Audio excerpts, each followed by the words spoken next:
오늘도 오스왈드 챔버스의 주님은 나의 최고봉 2월 12일 내가 들어야만 합니까? 모세에게 이르되 당신이 우리에게 말씀하소서 우리가 들으리이다. 하나님이 우리에게 말씀하시지 말게 하소서 우리가 죽을까 하나이다.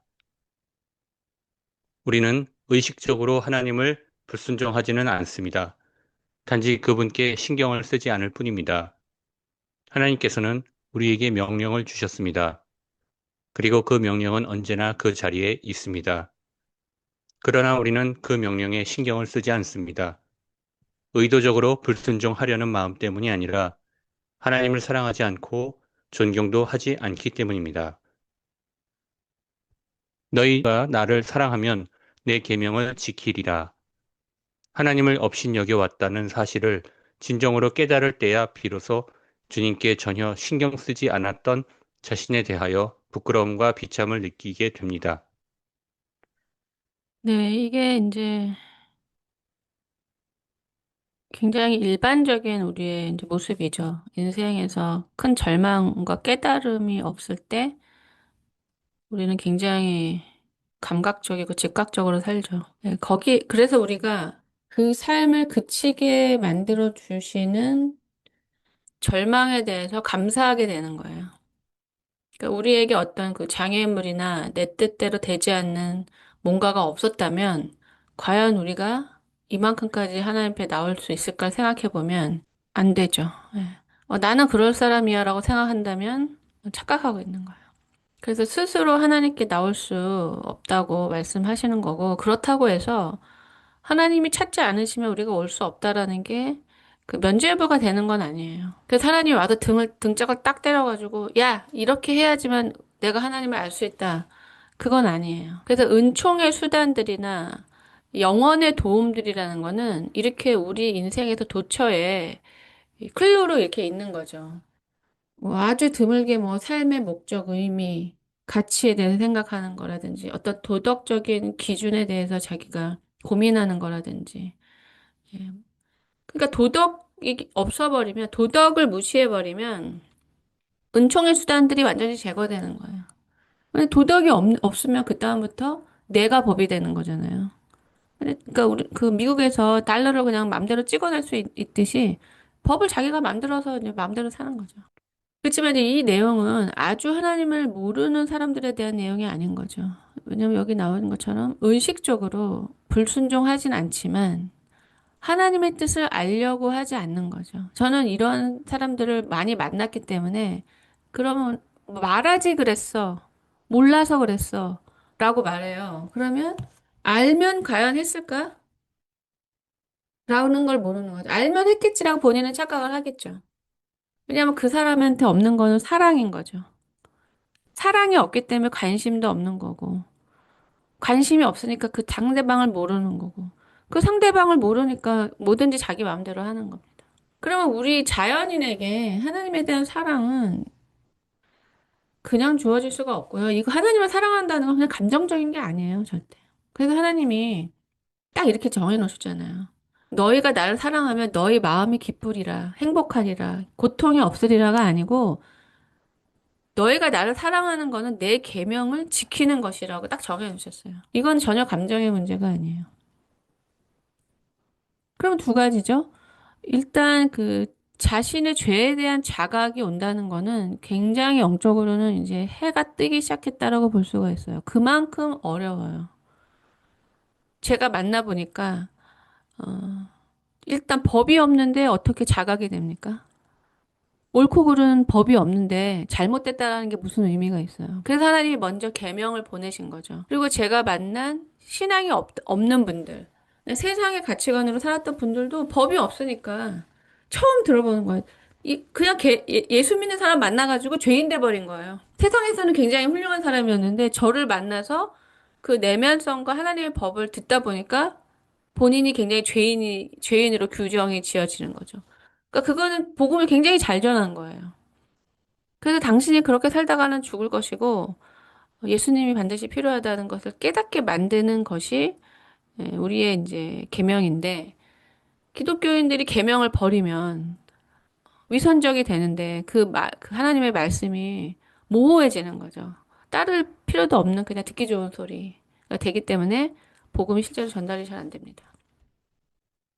그러니까 저는 그렇게 생각이 들어요. 그러니까 죄에 대한 깊은 자각이 한 번에 시작되는 건 아니지만 이거는 그냥 내가 뭐 좀 틀렸다. 실수했다라는 차원이 아니라 죄를 인생 전체로 봐야 돼요. 왜냐하면 죄를 관역에서 벗어났다라고 말하거든요. 신학자들이 그렇게 설명을 해요.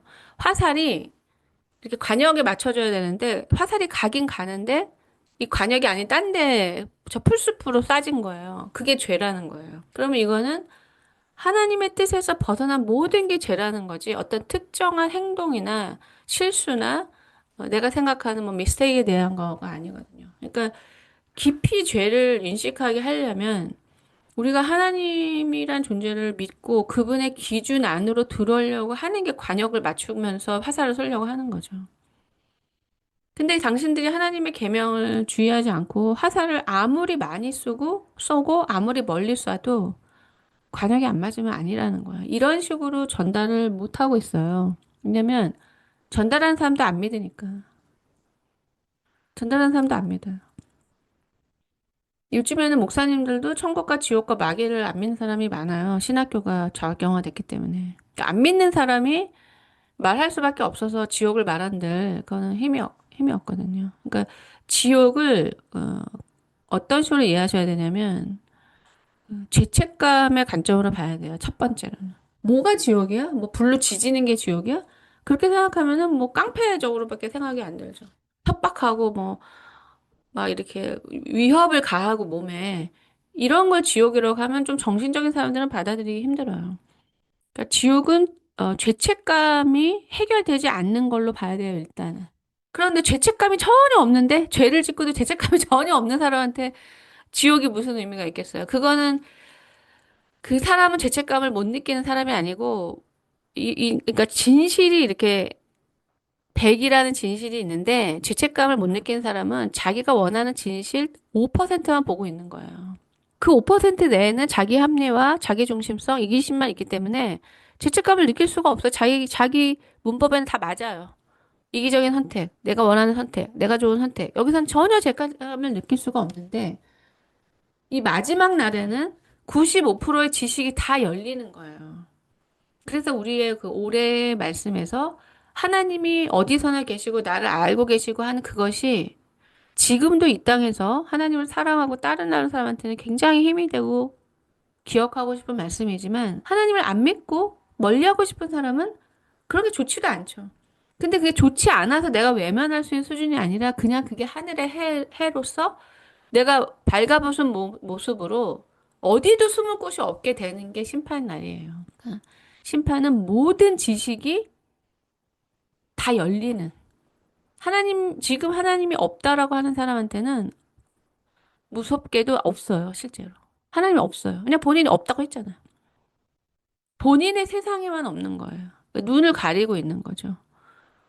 그런데 이 사람이 이제 모든 지식이 다 열렸을 때 하나님 있게 된다면, 하나님 있게 되는 그 상황에서 자기 인생은 완전히 그, 다 틀린 인생인 거죠. 네. 자기 스스로한테 이제 사기를 당한 거죠. 그 거짓을 선택했으니까. 그 창조주 하나님이 계시다는 거를 너무 가볍게 생각하는 거예요. 그러니까 저는 이제 이런 말씀 저 같으면 별로 설명 안 하고 싶을 것 같아요. 그러니까 하나님을 알지만 이렇게 하나님에 대해서 관심이 없다는 거는 이게 이제 이걸 뭐라 그래? 노미널 크리스천이라고. 그냥 일반적인 그냥 종교적인 기독교인인데 이런 사람들은 음, 실제로 하나님을 그 인생 자체가 종교적인 기독교인은 그냥 세속적인 기독교인이라고 봐야 돼. 기독교인이라고 붙일 수도 없는 거죠. 왜냐하면 그 삶 자체가 영적인 삶이 될 수가 없기 때문에 하나님을 멀리할 수밖에 없는 거죠. 우리가 영적인 생명을 얻으려면 완전히 하나님께 매여 있게 돼요. 그분이 생명의 주관자시니까. 근데 내가 그 생명을 멀리하면서 눈치 보면서 살겠다는 거는 다른 생명이 있다는 거거든요. 그게 이제 키에르케고르의 그 죽음에 이르는 병의 그 책에 의하면 하나님과 연합된 자아가 하나도 없다는 거죠. 그러니까 이 땅에서는 뭐 겉의 모습을 보면서 그래도 이 정도 괜찮은 사람이고 뭐 도덕적인 사람이고 이게 인간적으로는 좋게 평가받을 수 있을지 몰라도 진짜 우리가 심판을 믿고 하나님의 말씀을 믿는 사람은 그 자아가 하나님과 연합된 적이 한 번도 없다는 거예요. 그러니까 이런 부분에서 그 헨리 나우엔 같은 분은 그 헨리 나우엔의 인생에서 가장 중요한 게 키에르케고르의 그 내용이에요. 그러니까 겉으로 보면 뭐 그렇게 엄청나게 훌륭하게 살 수가 없는 거죠. 하버드 교수가 되는 게 쉽습니까? 근데 그거를 교수직을 내려놓고 아주 낮은 길로 가서 진짜 누가 봐도 진짜 기독교인 같다. 진짜 신앙인이다라고 말할 수밖에 없는 의지적 선택을 했죠. 근데 그것이 하나님을 위한 게 아니고 자기 자신을 위한 거이기 때문에 엄청난 사기극인 거죠. 네, 자신의 영적인 어떤 도움을 위한 본인의 선택이지 그 사람이 하나님께 나아가서 자신의 죄를 정말 고민했다면 그 자신이 그 동성애자라는 사실을 숨기거나 그것을 두둔하거나 죽을 때까지 그 사실을 입으로 자기가 말하지 않음으로써 물증은 있지만 이제 심증을 붙일 수 없는 본인이 말하지 않으니까. 하지만 그 사람이 죽고 나서는 많은 가까운 친구들이 그 사람은 그게 맞다라고 말할 수밖에 없는.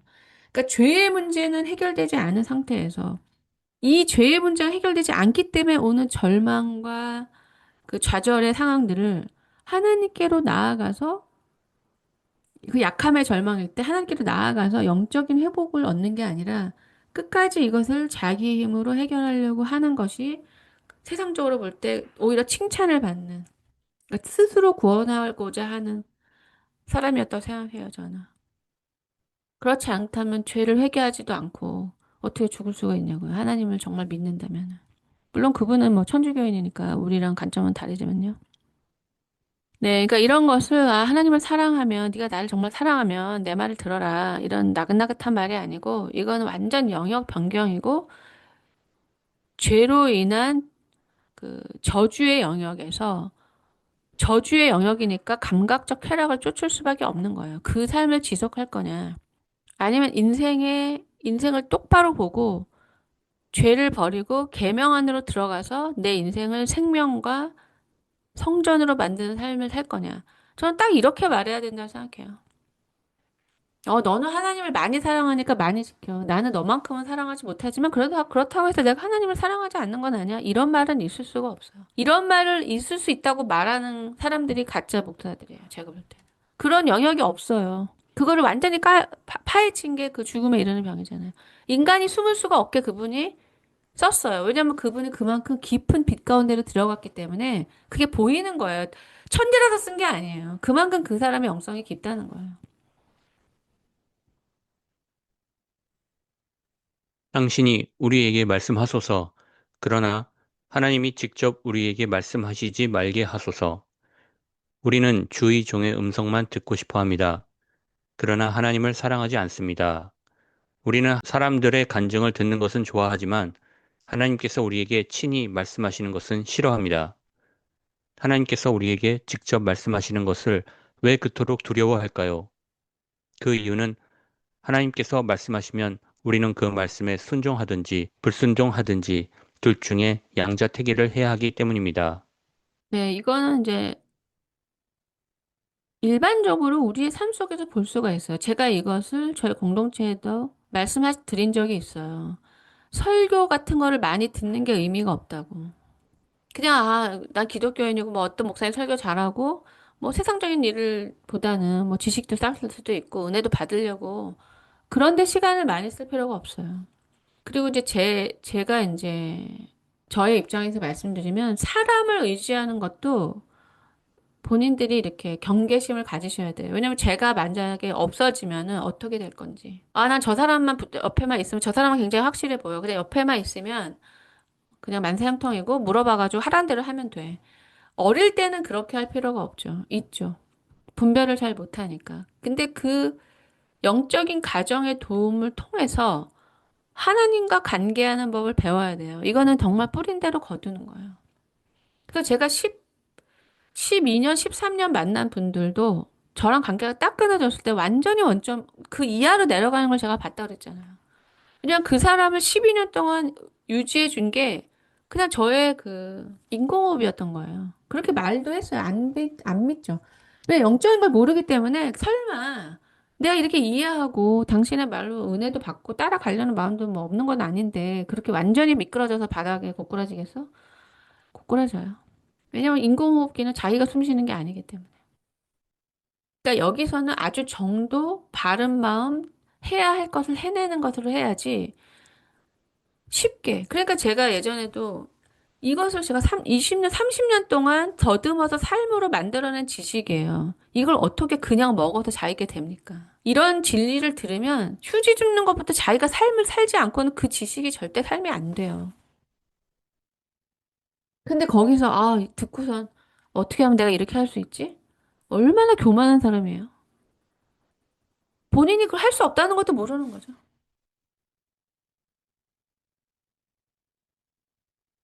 그렇게 생각할 수 있는 거는 언제나 그렇게 누군가 농사 지어 놓은 거를 갖다가 따먹고 누가 밥 해놓은 거를 숟가락 퍼서 먹기만 했기 때문에 그냥 자기는 숟가락만 들고 있으면 밥이 된다고 생각하는 사람이에요. 그렇게 인생을 사니까 인생이 쉽죠. 비현실 속에 살고 있는 걸 모르고. 하나님을 정말 사랑하는 사람은 하나님의 음성을 듣고 싶어서 고독 속으로 들어가요. 사람은 나를 만족시킬 수가 없고 사람은 나한테 도움이 될 수가 없다. 내 영혼을 소생시키시고 내 마음에 평강과 안정감을 줄 수 있는 분은 하나님이고 하나님의 뜻이 선하고 아름답기 때문에 그분께 가고 싶어지는 거죠. 물론 이거는 그렇게 간단하고 낭만적인 말이 아니에요. 어제 또 집사님이 묵상을 쓰신 것처럼 그게 되기 위해서는 하나님과의 관계가 되기 위해서는 모든 애착이 없어져야 돼요. 살점이 떨어져 나가는 고통을 겪죠. 쓸데없는 애착이어도. 내가 쓰지도 않는 물건도 못 주잖아요. 우리는 모든 집착에 묶여 있어요. 그러면서 하나님을 붙들려고 하죠. 하나님은 그렇게 가치 없는 존재가 아니기 때문에 자신의 애착을 내려놓을 마음이 없는 사람은 하나님도 얻을 생각을 하지 말아야 돼요.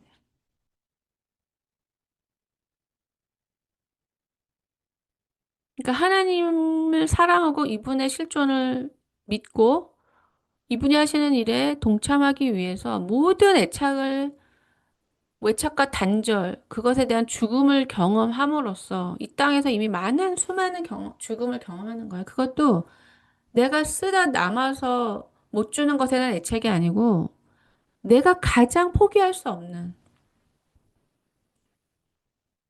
하나님 반드시 그 길을 걷게 하세요. 만약에 나는 그건 힘들어서 못 가겠다 그러면 주님과 관계하는 사람이 아니고 저기 영화 보듯이 관람하는 사람이에요. 그런 사람은 뭐 영화를 보실 수는 있지만 하나님 앞에 아무런 가치가 없는 사람이에요. 본인의 인생은 그냥 이렇게 영화를 보는 거지 자신의 인생이 진리 안에서 만들어지는 사람은 아니에요.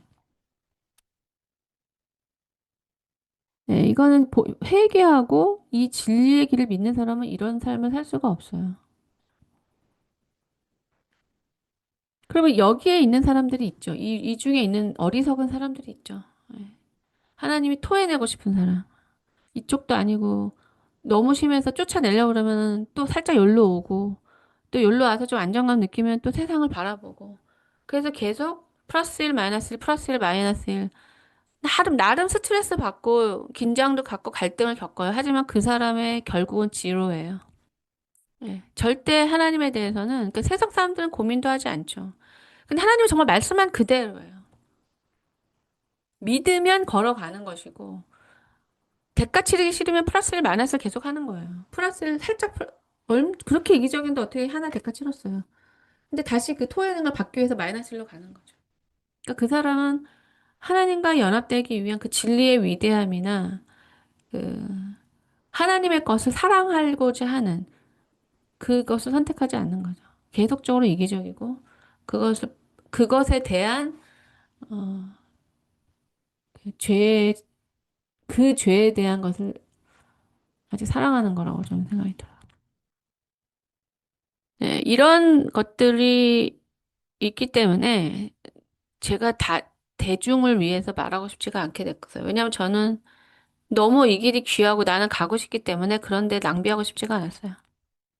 그러니까 이렇게 교회에서 막 사람들을 붙들고 막 상담해주고 뭐 설득해주고 듣기 좋은 소리 해주는 사람은 본인도 대가를 치른 적이 없는 사람이고 할 일이 없는 사람이에요, 본인도. 네.